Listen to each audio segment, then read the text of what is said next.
a todos, bienvenidos a su sección de farmacología. El día de hoy platicaremos acerca del antibiótico descubierto con mayor antigüedad. Este es Alexander Fleming y él en un inicio estudiaba bacterias para saber qué reacciones tenían, cómo catalogarlas, etc. Una de las bacterias principales a las que estudiaba eran los estafilococos aureus y tenía muchas cajas de cultivo y tubos de cultivo. Un día llegó a su laboratorio y, ¡oh sorpresa!, su cultivo se había llenado de un hongo, el hongo Penicillium notatum. Y este hongo había matado a sus bacterias, así que al inicio Alexander Fleming estaba muy enojado porque todo su trabajo había sido destruido por un hongo. Pero después se puso a pensar, ¿qué no se supone que los humanos queremos algo que pueda matar a las bacterias que nos están provocando enfermedades? Tal vez me pueda servir para esto. Y ¡voilà! La penicilina se extrajo del hongo y es hasta la actualidad un antibiótico muy reconocido. El primero en utilizar este antibiótico fue el microbiólogo Cecil Payne para infecciones cutáneas y oculares en recién nacidos. Han pasado casi 100 años y la penicilina es el antibiótico más recetado por los médicos. ¿Cuál es el protagonista de esta historia? Pues es el anillo beta-lactámico. Esta estructura es la que tiene el efecto para inhibir el crecimiento de las bacterias. Vamos a conocer más de esta estructura y de la familia de las penicilinas. Sí, las penicilinas, porque, este es el anillo beta-lactámico, pero esta no es la estructura o la fórmula de la penicilina. La penicilina tiene esta fórmula, en donde vemos el anillo beta-lactámico y al ladito otro anillo. Además tiene una R, eso significa otra cadena de carbonos. Y esta es la penicilina. Pero creo que ustedes han escuchado por ahí que las bacterias cada vez se vuelven más resistentes a los antibióticos. Así que efectivamente, a pesar de ser un medicamento todavía prescrito en la actualidad, hay muchas bacterias que ya aprendieron cómo defenderse contra la penicilina, por lo que los científicos han tenido que diseñar nuevos fármacos que, si bien se parecen a la penicilina, no son exactamente iguales y de esta manera tratar de evitar que las bacterias se defiendan ante los antibióticos.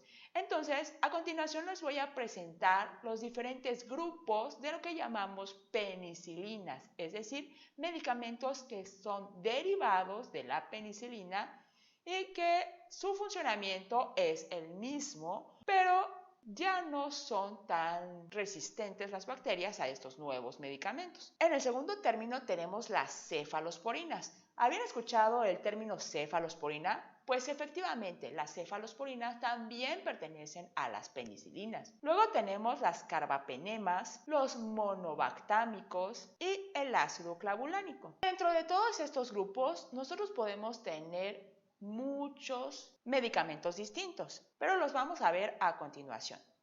Ahora, uno de los problemas que presentan las penicilinas en general es su tiempo de vida media corta en nuestro organismo. Rápidamente se eliminan mediante la orina.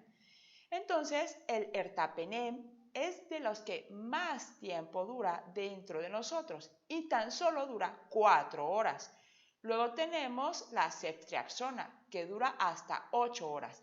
De todas maneras, estos tiempos son muy cortos, por los que habría que estar tomando o suministrando el medicamento constantemente durante el día. Para evitar esto, se hicieron combinaciones con otras moléculas y que de esta manera el efecto durara más en nuestro organismo. Entonces, esta es la penicilina original, a la que se le conoce como penicilina G. Y a ella le mezclaron otra molécula que se llama procaína. Yo creo que a lo mejor han oído hablar de la procaína y de manera normal es un anestésico local. Pero en este momento lo vamos a utilizar para que el efecto de la penicilina dure más. La mezcla de penicilina G y procaína ya dura alrededor de las 24 horas dentro de nosotros. Ahora, la penicilina se puede mezclar con otras cosas, por ejemplo, la benzatina. Y cuando se mezcla la penicilina con la benzatina, dentro de nuestro organismo puede durar hasta 3 semanas. Yo creo que a ustedes no les han recetado una penicilina que se la tengan que inyectar cada 2 horas o así, sino a lo mejor nada más una única vez dentro de todo su periodo de enfermedad. Y esto es porque están mezcladas con alguna otra sustancia que la hace durar más dentro de nuestro organismo. Pongamos atención en esto, penicilina G es la original. Bueno, la original no se absorbe muy bien por el sistema digestivo. Esto es porque se deshace con los ácidos estomacales. Entonces, se han tenido que diseñar también por esa razón otro tipo de medicamentos a base de penicilina, pero que sí resistan el paso por el tracto gastrointestinal de manera tal que no tengamos que estarnos inyectando el antibiótico, como por ejemplo la amoxicilina, que se toma o se administra de manera oral. Las penicilinas pueden atravesar la barrera placentaria, por lo que hay que tener cuidado y no tomarla en el embarazo, a menos de que nuestro médico no lo indique. Por otra parte, no atraviesan la barrera hematoencefálica, por lo que no pueden llegar al sistema nervioso central o a los ojos. Entonces, si tenemos una infección en estos sitios, no nos van a ser de gran ayuda. Pero hay ocasiones en las que las meninges se inflaman por la misma infección y esta inflamación separa algo las células de manera tal que cuando están inflamadas, entonces sí, la penicilina podrá ingresar. ¿Cómo actúa la penicilina? Resulta que en la superficie de las bacterias, ellas, como nosotros, tienen una membrana de fosfolípidos. Todos los seres vivos tenemos una membrana de fosfolípido en la superficie de las células. Pero lo que no tenemos los humanos, y sí tienen las bacterias, es otra capa de proteínas y carbohidratos a la que se le llama peptidoglicano. Después de la capa de proteínas, que se llama peptidoglicano, tienen además otra capa de fosfolípidos. Todas estas capas forman la pared bacteriana. Y es aquí la clave del funcionamiento de la penicilina. Para formar el peptidoglicano, las bacterias tienen una proteína que se le ha llamado proteína de unión a penicilina, esta que tenemos aquí. El nombre tal vez pueda confundirnos un poco porque no es que las bacterias la utilicen para unir a penicilina, no, la utilizan para unir su peptidoglicano. Pero nosotros le hemos denominado así porque es el sitio donde se une la penicilina. Esta es la estructura del peptidoglicano. Tenemos una cadena que hay que unir con otra cadena. Esta es la labor de la llamada proteína de unión a la penicilina. Si esto no ocurre, entonces la bacteria no va a poder formar su peptidoglicano y cuando se quiera reproducir, no va a poder formar su pared. Es como si se quedara sin piel y por lo tanto la nueva bacteria no podrá crecer. Entonces, la penicilina no es que mate bacterias que ya están, sino que no permite que nuevas bacterias se formen. Como les platicaba, las bacterias ya han aprendido a defenderse de los antibióticos. ¿Cuál es el mecanismo de resistencia a la penicilina? Pues tenemos varios mecanismos de resistencia. El primer mecanismo es que existen unas bacterias que tienen en proporción mayor cantidad de lípidos que de peptidoglicano. Se les ha denominado bacterias gram negativas. La penicilina y sus derivados no pueden atravesar los lípidos. Entonces, este es el primer mecanismo de resistencia a la penicilina. Estas bacterias que son gram negativas casi no les hace efecto la penicilina. El siguiente mecanismo de resistencia es el plásmido. Esta es una bacteria y como cualquier ser vivo tiene información de ADN para producir todos sus componentes, la cual está en el cromosoma. Pero además, algunas bacterias tienen información extra en unas estructuras igual de ADN, pero más pequeñas, que se llaman plásmidos. Estos plásmidos tienen información extra que le beneficia a la bacteria que los posee. Por ejemplo, pueden tener la información para que la bacteria pueda comer otra cosa que alguna de sus hermanas de la misma especie no pueda comer. Pero otras pueden tener la información para que sean resistentes a los antibióticos. Y es el caso de lo que sucede con la penicilina. Además, las bacterias son buena onda, así que si se encuentran a otra bacteria, le van a compartir una copia de su plásmido para que esa otra bacteria también pueda defenderse. Con la información de este plásmido, las bacterias producen una enzima que se llama beta-lactamasa. Es una molécula que puede cortar el anillo beta-lactámico y de esta manera ya no funcione. Otra de las cosas es que, como yo les dije, la penicilina no puede penetrar los lípidos. Entonces, ¿cómo le hace para funcionar si las bacterias tienen lípidos?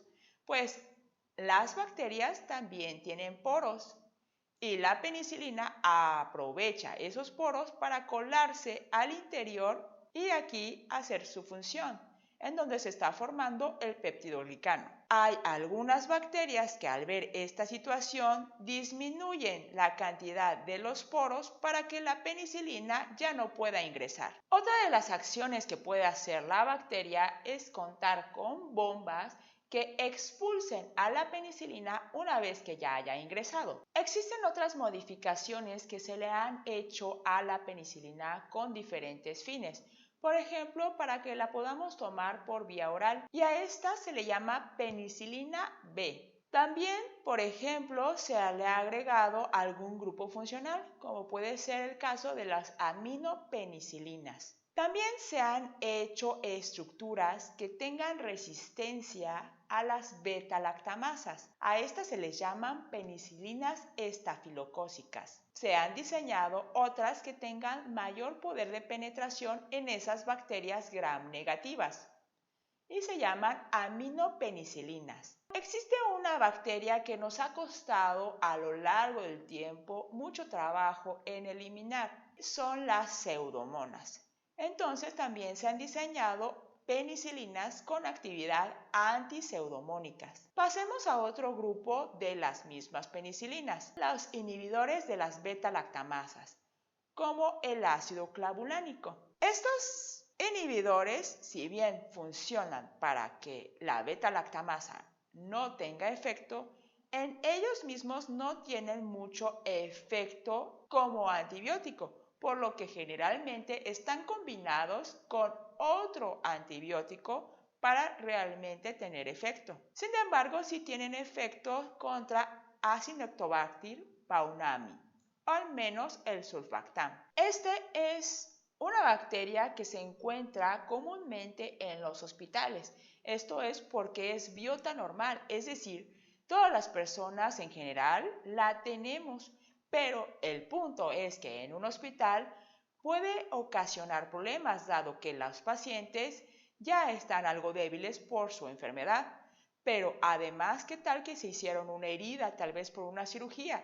Entonces, está bien que la tengamos en la superficie de la piel, pero no que ingrese a nuestro sistema. De las principales cosas que ocasiona puede ser neumonías, infecciones del tracto urinario, meningitis e incluso endocarditis. Luego tenemos las cefalosporinas.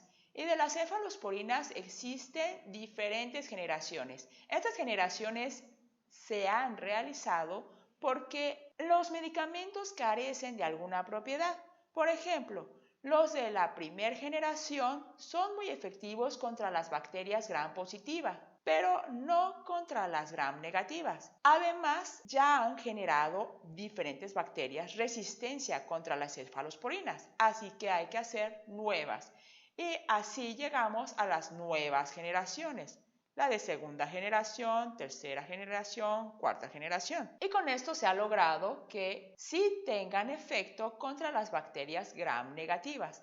aunque estas de cuarta generación casi no tienen efecto contra las bacterias gram positivas. Así que para algunas infecciones utilizaremos un tipo de cefalosporinas y para otro tipo de infección otras. Luego pasamos a los carbapenémicos, que son los beta-lactámicos de más amplio espectro, es decir, el que más variedad de bacterias impide su crecimiento.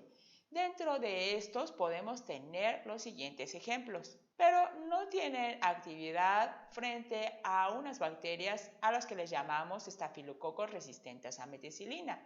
Así que tenemos un problema todavía. Tampoco son efectivos contra los enterococos resistentes a la vancomicina, entre otros. Y finalmente hablaremos del grupo monobactámico.